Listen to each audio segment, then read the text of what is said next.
Mais dans le même temps, voilà qu'un autre fait caractérise la situation absolument nouvelle dans laquelle nous sommes précipités. Et il est bon d'avoir des heures comme celle de ce soir, où l'on essaye, avec lucidité, de se mettre face à la réalité. Des réalités que l'on vit, mais que l'on n'a si souvent pas perçues, pas pensées. Savez-vous quel est le fait nouveau, le plus énorme de conséquences de tous ces faits nouveaux qui marquent notre génération? Bien, je pense pour ma part que le fait nouveau, le plus énorme de conséquences aujourd'hui, c'est celui qui résulte de ces moyens techniques de communication mondiale.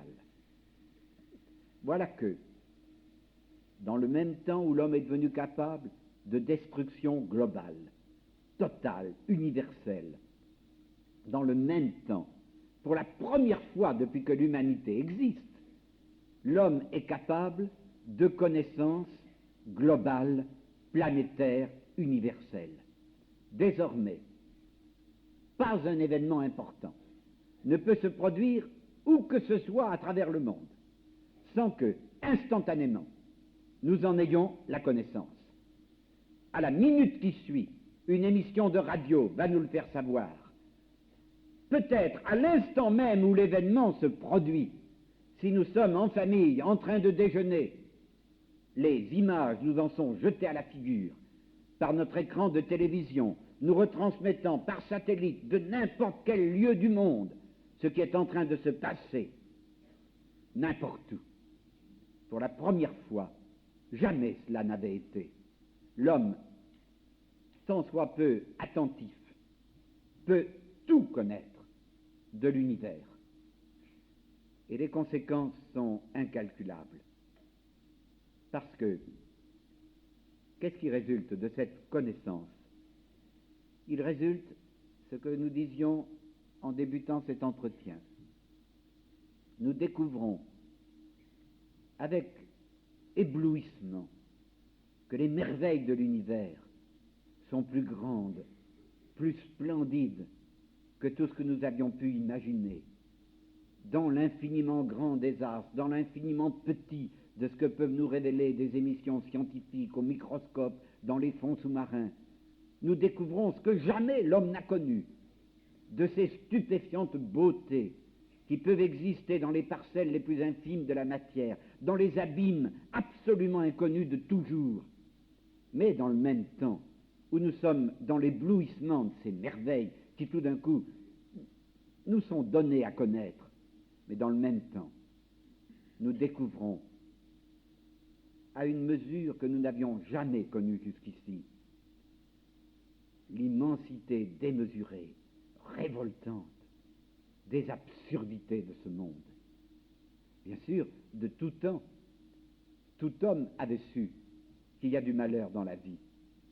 Mais à l'époque où chacun ne connaissait que ceux qui l'entouraient, son petit groupe, son village, sa patrie, quand arrivait quelque grande souffrance, quelque immense misère, l'homme pensait d'instinct que c'était comme un accident, quelque chose d'accidentel, dans une harmonie que l'on continuait à supposer universelle et très belle.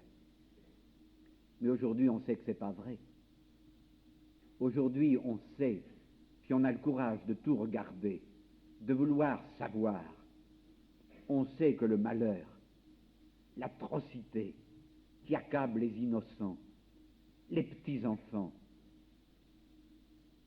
l'immensité de leur souffrance est tellement pire que tout ce que nous avions cru. Quand nous étions gosses, tous les bouquins qui nous parlaient des pays tropicaux, équatoriaux, nous en parlaient comme de paradis terrestres. Aujourd'hui, on sait que ce n'est pas vrai. On sait ce qu'il y a d'abominable, d'inacceptable dans cette réalité qui est là. Et alors, c'est de là que proviennent ce que pour ma part je considère, je crois très profondément, les bouleversements les plus profonds dans la condition humaine.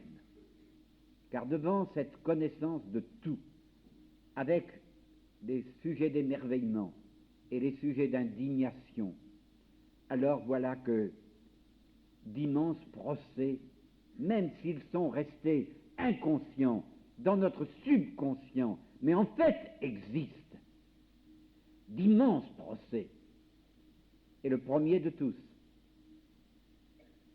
le procès légitime pour la raison et la soif de justice de tout cœur d'honnête homme, le procès de l'Éternel, le procès de Dieu. Ce n'est pas possible qu'un honnête homme n'ait pas, s'il a eu le courage de regarder l'univers comme il est, été amené à cette mise en accusation de l'Éternel. Comment? Voilà que, si je raisonne, tout me dit que l'Éternel ne peut être que toute perfection. Il ne peut être que tout amour, par la nature même de son être. La révélation de la foi nous dit que nous devons l'appeler Père. Tout amour, tout puissant aussi. Comment ne pas l'interpeller? Comment ne pas dire à l'Éternel: quel Père, si véritablement il avait la puissance, verrait souffrir ses gosses, comme souffrent tant de multitudes d'innocents, de petits bébés qui viennent de naître. Quel Père véritable, ayant le moyen, n'interviendrait pas? Et voilà que ceux qui sont croyants, que ceux qui sont certains que l'Éternel est amour quand même, ils ne peuvent pas ne pas se trouver interpellés par des frères humains parfaitement honnêtes, assoiffés de vrai, de justice, et qui interpellent celui qui est croyant quand même, malgré la connaissance à laquelle on ne peut plus se dérober aujourd'hui, de l'immense atrocité du monde. Voilà que celui qui est croyant quand même se trouve interpellé par son frère, honnête, loyal, qui lui dit: comment peux-tu encore chanter gloire à l'Éternel? Pour que tu chantes encore gloire à l'Éternel, il faut que tu détournes les yeux, que tu n'aies pas le courage de regarder en face les choses comme elles sont. Si tu avais le courage de les regarder en face, tu ne pourrais plus, tu désertes.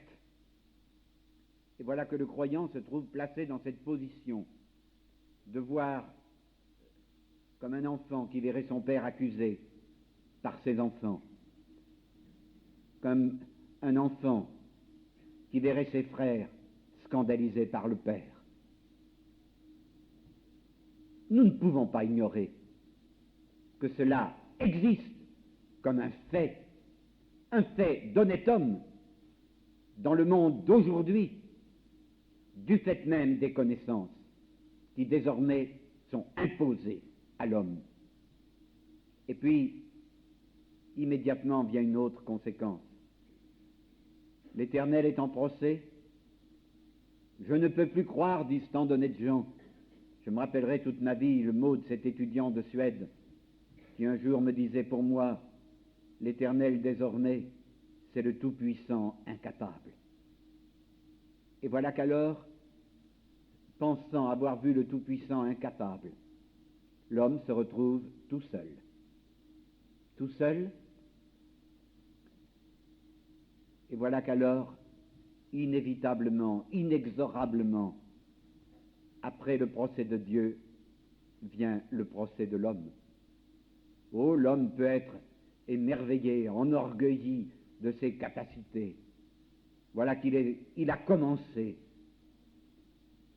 à voir, par sa puissance, sa ténacité, son ingéniosité, il a commencé à voir s'ouvrir à lui cette immensité dont ni le philosophe, ni le scientifique, ne peuvent dire la nature, les limites, les dimensions, cette immensité qu'on appelle le cosmos, qui tout d'un coup s'ouvre à l'homme comme un jardin. Il n'est plus insensé de penser que ceux qui ont 10 ans, 20 ans aujourd'hui, avant d'arriver au terme normal d'une longue vie, auront vu l'homme véritablement prendre possession de ces immensités.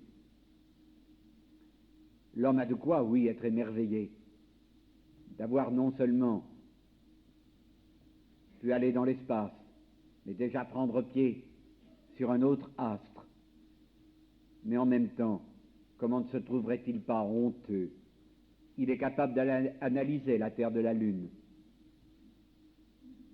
Il n'est pas capable de faire produire tout bonnement à la Terre de la Terre, la Terre des hommes, tout ce que cependant sa science lui affirme tous les jours davantage, que cette terre et ces eaux de cette terre sont capables de produire pour que tous les petits-enfants des hommes aient de quoi vivre, aient de quoi manger, puissent avoir une existence véritablement digne d'homme.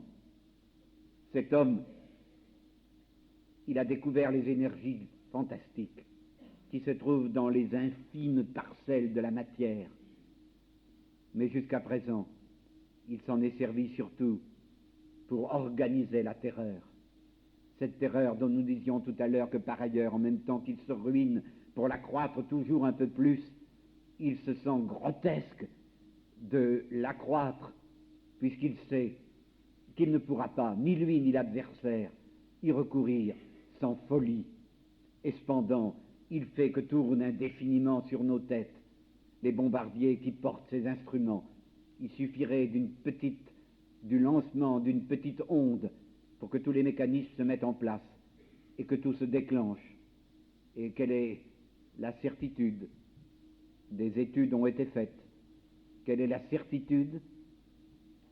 Que, en dépit de la multiplication des recoupements de décisions nécessaires pour que ces mécanismes se fassent, quelle est la certitude que cela ne pourrait pas se produire dans un mouvement de folie ou dans quelque dérèglement mécanique? Dans le même temps, l'homme est fier, il fait des découvertes biologiques merveilleuses. Il arrête la mort, c'est merveilleux. Les petits bébés ne meurent plus, c'est merveilleux. La moyenne d'âge se prolonge. Et l'homme se trouve hébété devant cette conséquence stupéfiante, sans qu'il y ait plus de naissances, simplement parce qu'il y a cette merveille de moins de morts de petits bébés. Voilà que des peuples entiers de la terre doublent en une génération, et bien entendu les peuples les plus misérables, car ce n'est pas chez les riches que la natalité est très grande. La possibilité d'un épanouissement humain, d'un équilibre, peut-être aussi une décadence des mœurs venant des commodités de la vie, mais simplement aussi la possibilité d'une vie plus harmonieuse, pouvant s'épanouir dans la connaissance, dans l'art, dans l'action.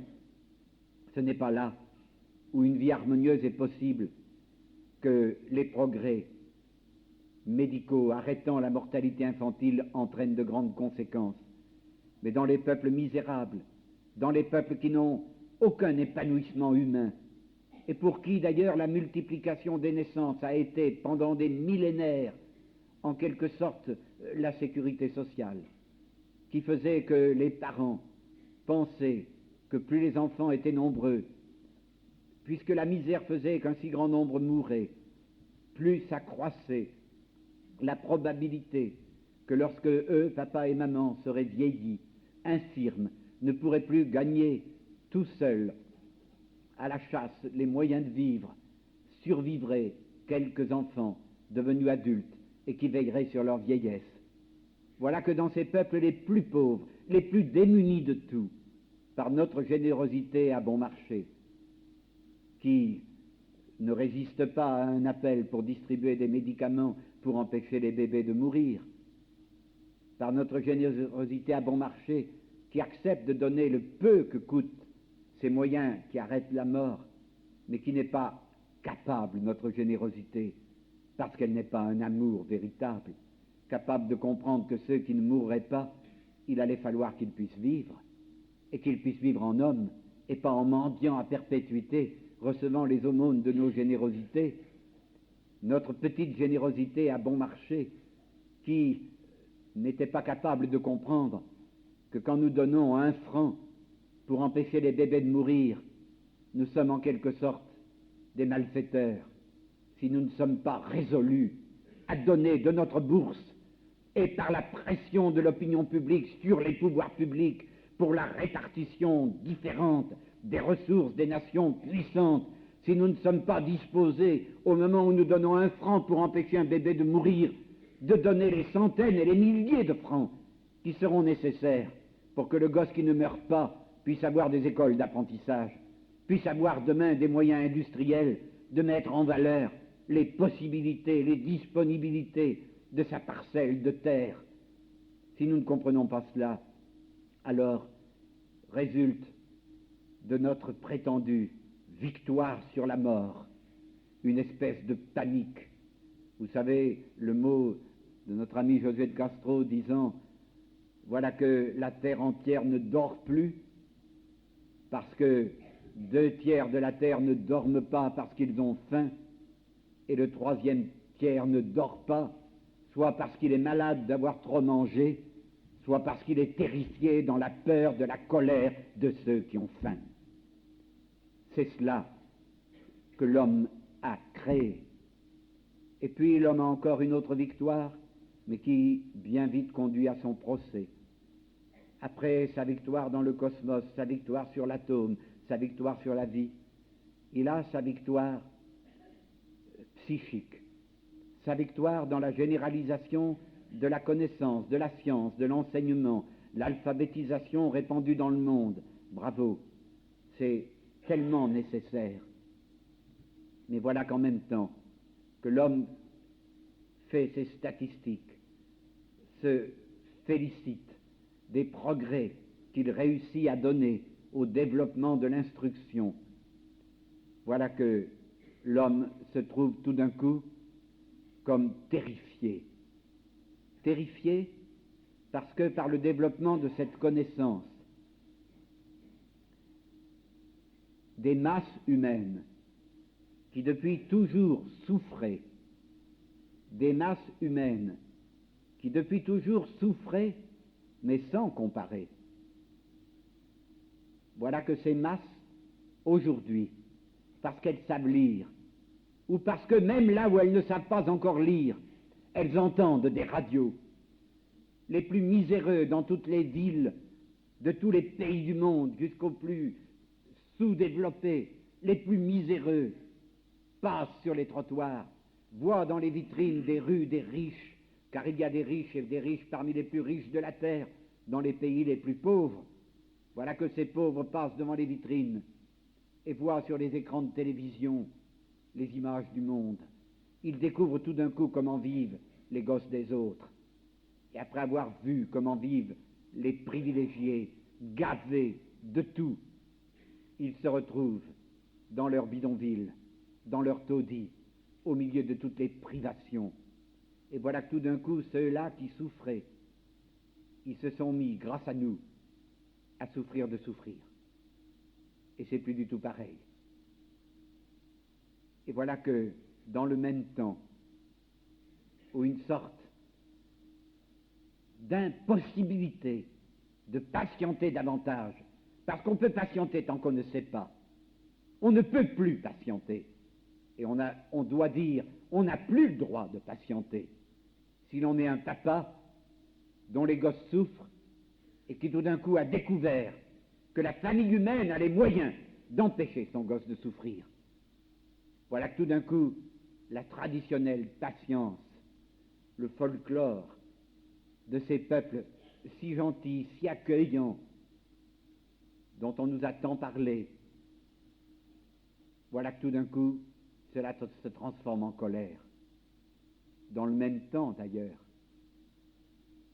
ceux parmi ces gosses de pauvres qui se trouvent grâce à nous, parce qu'ils sont doués, capables, qui se trouvent avoir pu accéder, enfin, eux aussi, aux connaissances, aux diplômes, aux plus hautes qualifications professionnelles, africains, asiatiques, sud-américains, qui tout d'un coup nous font découvrir que eux, de peuples qu'on appelait inférieurs, à partir de l'instant où ils ont eu de quoi manger, à partir de l'instant où on les a mis dans des conditions qui leur ont permis normalement d'étudier, ils révèlent que dans leur peuple se trouvent autant de garçons et de filles capables d'aller aux universités, aux écoles polytechniques les plus élevées, que dans nos peuples qui se croyaient supérieurs. Ils nous révèlent tout d'un coup que bien sûr il y a des crétins parmi eux, mais pas plus que dans nos salons distingués, pas plus que dans n'importe quel autre peuple du monde. Autant de capables d'arriver aux situations, aux compétences. Mais alors, se produit ce qui peut-être est la plus grave de toutes les causes de la misère du monde, se produit quasi irrésistiblement au fur et à mesure que se créent ces élites, qu'accèdent à la compétence des fils, des filles de ces peuples, alors se produit la désertion, la stérilisation des élites au fur et à mesure qu'elles se constituent. Et nous serions bien stupides, bien hypocrites, si nous blâmions tel ingénieur, tel médecin, brillant, africain, asiatique, qui est venu faire des stages complémentaires de perfectionnement pour acquérir quelques compléments de spécialisation dans nos universités et qui, par les talents qu'il montre, voit venir à lui des offres de situation qui ne peuvent pas lui être offertes de manière équivalente dans son pays, parce que le développement n'y est pas encore suffisant, qui sait qu'il ne pourrait espérer de situation équivalente que si rentrant chez lui, après avoir fait ses études pour devenir ingénieur, médecin, il abandonnait tout pour ne plus faire que des intrigues politiques. Voilà que cet homme, cette femme, se trouve placé devant la tentation tellement compréhensible. Il a lui aussi un foyer. Il souhaite que ses enfants puissent eux aussi accéder à une situation et, à moins d'être véritablement admirable, il y en a bien sûr, mais pour combien c'est au-dessus de leur force. Et il reste cette désertion des cerveaux, ce drainage de ceux qui seraient si nécessaires dans ces pays et que nous retenons chez nous et que nous accusons, que nous blâmons alors que nous sommes stupides de les blâmer, car après tout que leur reprochons-nous, si ce n'est de vouloir tout simplement avec hâte vivre comme nous vivons, tant que nous ne sommes pas prêts, certains de chez nous, à renoncer à toute une partie de nos privilèges pour aller avec eux participer, sans privilèges exorbitants, participer avec eux aux tâches ingrates, difficiles de la période dans laquelle se trouve leur pays, tant que nous n'y sommes pas prêts véritablement, ou tant que nous ne sommes pas prêts à mettre à leur disposition le maximum de moyens pour l'efficacité, la réussite, s'ils retournent au service de ceux qui souffrent chez eux, mais nous n'avons qu'à nous taire. De quel droit les jugerions-nous? C'est cela, les bouleversements du monde d'aujourd'hui. Et cela, qui, je crois, est ce qui pèse le plus sur notre condition humaine, aboutit, bien sûr, après le procès de Dieu, à un énorme procès de l'homme. Car, que résulte-t-il de tout cela? Je pense qu'un jour, les philosophes de l'histoire, quand ils se pencheront sur notre époque, si elle a des lendemains, si elle n'aboutit pas à l'anéantissement, les philosophes de l'histoire diront que ce qui aura au maximum caractérisé ce temps, ça aurait été l'apparition d'une espèce d'impuissance de la puissance. Voilà que l'homme accédant au maximum de la puissance, dépassant tout ce qu'il avait jamais imaginé, se trouve ridiculisé par les résultats auxquels il aboutit avec cette puissance même. Et dans le même temps où apparaît cette impuissance de la puissance, voilà qu'éclate de partout à travers le monde une espèce d'évidence pour une multitude, l'évidence qu'il n'y a finalement plus qu'une seule espérance réaliste, la violence, tuer pour apprendre à vivre. L'homme en est là. C'est là où se trouve acculée une multitude d'hommes et de femmes, aussi bons que n'importe quels autres, mais qui n'ont plus d'autre espérance. Comment ne pas être comme glacé, comme si on entendait une espèce d'éclat de rire satanique, diabolique, sur l'humanité tout entière, ce grotesque d'une humanité si puissante et qui voit la multitude acculée à ne plus avoir d'autre espérance que le meurtre pour apprendre à vivre. Oh, voyez-vous, nous parlons beaucoup de la violence. On en parle beaucoup, spécialement dans les milieux qui parlent de la paix. Comme il est rare que l'on ait le courage, ou tout simplement la réflexion, la lucidité, d'aborder ce problème tout entier. La violence, il y en a 3 espèces. Quand nous parlons de violence, nous pensons toujours à la 2e espèce de violence, la violence de ceux qui prennent des bombes ou des mitraillettes. Mais il y a une autre violence qui précède. Un jour, il y a peu, on m'interviewait à l'improviste, à la télévision, à Montevideo. C'est l'un des pays de l'Amérique latine où la guérilla urbaine, comme on dit, c'est la première développée. Et l'homme qui me questionnait sans m'avoir averti, et c'était dans une émission en direct, on ne pourrait rien corriger, me dit: Père, quand vous venez chez nous et que vous rencontrez des guérilleros, des partisans, des maquisards, qu'est-ce que vous leur dites? C'était grave. Je savais que cela était écouté par le gouvernement, par la police, par les riches dans leurs salons, par les miséreux dans les rues et aussi dans les bidonvilles, car c'est un des phénomènes les plus étonnants de notre époque de voir dans les plus misérables bidonvilles de partout, autour des capitales, sur des huttes de paille ou de carton, une antenne de télévision. Des familles qui n'ont pas de quoi manger se sont unies pour cette folie. Oui, on pourrait regarder cela sous cet angle, dire c'est une folie de faire la défense d'un poste de télévision alors qu'il n'y a pas de quoi manger. C'est fou, mais c'est grand aussi. C'est ça qui fait la différence entre un homme et un chien. Un chien, il a faim, il faut qu'il mange. Il faut être un homme pour être capable de vouloir savoir avant même d'avoir pu manger, de vouloir connaître. Je savais donc que les pauvres autant que les riches entendraient, et je ne pouvais pas me dérober.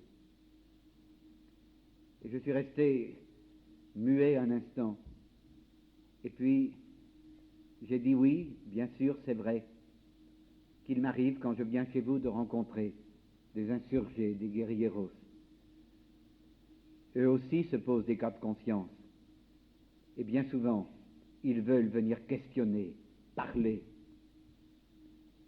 Vous me demandez ce que je leur dis, je les écoute. Et puis après les avoir écoutés, je n'ai rien à leur dire. Je n'ai rien à leur dire, moi qui ne manque de rien, moi qui ne suis pas un riche, mais qui suis sûr de dormir à l'abri, moi qui n'ai pas l'humiliation d'avoir des petits-enfants qui pleurent, parce que je ne peux pas leur donner le nécessaire. Je n'ai rien à leur dire, mais après les avoir écoutés et vus, je sais ce qu'il faut que je dise, ce qu'il faut que je crie à ceux qui les jugent, qui les accusent, qui les condamnent, qui sont ceux qui, dans leur situation privilégiée, ont pris le plat tout entier dans leur assiette, pendant que les assiettes des autres sont vides, et qui, ayant tout pris avec leurs privilèges, disent, avec un bon sourire plein de gentillesse, nous, on est des pacifiques. Nous, on est pour la paix. Je sais, après avoir entendu ces insurgés, ce qu'il faut crier à ceux qui les condamnent, et leur dire, les véritables violents, c'est vous. C'est vous qui, ayant tout, êtes des privilégiés abusifs. Parce que votre privilège, même à supposer ce qui n'est presque jamais la réalité, même à supposer que votre privilège ait été acquis d'une façon parfaitement légitime et honnête, devenez des criminels, véritablement, quotidiennement des meurtriers, parce que votre privilège n'est pas au service de ceux qui sont faibles.